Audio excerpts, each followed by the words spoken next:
बहुत समय पहले की बात है।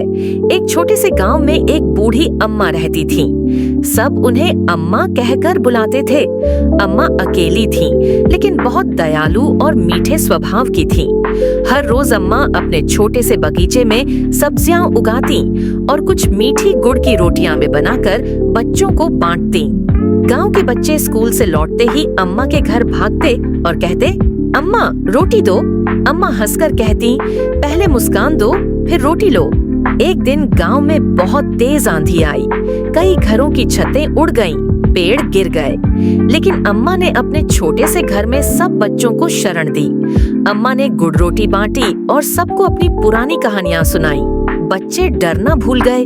अगले दिन जब गांव वालों ने देखा कि अम्मा ने सबकी कितनी मदद की, तो उन्होंने मिलकर अम्मा का घर ठीक कर दिया और उनके बगीचे में फूल पौधे लगाए।